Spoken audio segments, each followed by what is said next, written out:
கடவுள் கடவுள் பத்தி எல்லாருக்கும் ஒரு அபிப்பிராயம் இருக்கும். என்னோட அபிப்பிராயம் என்னன்னா, நம்ம செய்ற தொழில் தான் கடவுள்.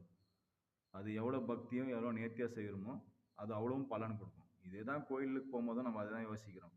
சாமி கும்பிட்டா நம்மளுக்கு பலன் கிடைக்கும். நம்மளுக்கு அது பண்ணிடுவாரு, இது பண்ணிடுவாரு. கடவுள் வழி மட்டும் தான் காமிப்பாரு.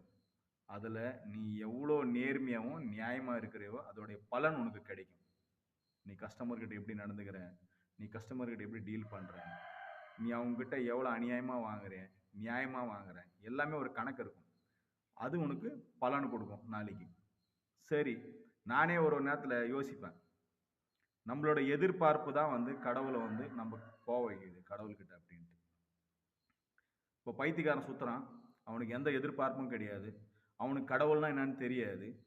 ஆனா, அந்த பைத்தியக்காரனுக்கு கூட கடவுள் ஒருவேளை சாப்பாடு யார் மூலியமானா எடுத்து வச்சிருப்பார். அதான் அவரோட வேலை. நீ அவரை நினைக்கிறியோ, நினைக்கலையோ. ஆனா, உனக்கு என்னாவோ அவர் வந்து கரெக்ட்டா செஞ்சு வச்சிருப்பார். அப்படின்னு எனக்கு ஒரு என்னுடைய அபிப்பிராயம். அப்புறம் ஒரு கட்டுரையில நான் படிச்சேன் இந்த விஷயத்த. கடவுள் வந்து ஒரு மனுஷன் வந்து கடவுள்கிட்ட கேட்கிறானாம். இது மாரி நான் நடந்து வந்த பாதை பார்த்தேன். அதுல நான் சந்தோஷமா இருக்கிறதுல 4 கால் தல இருந்துச்சு. எந்து 2 உந்து 2.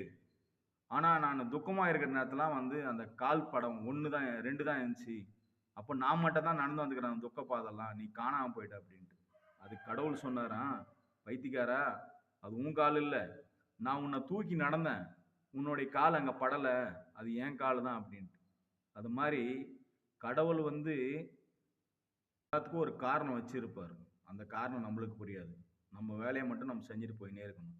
பலன் அவர் கையில.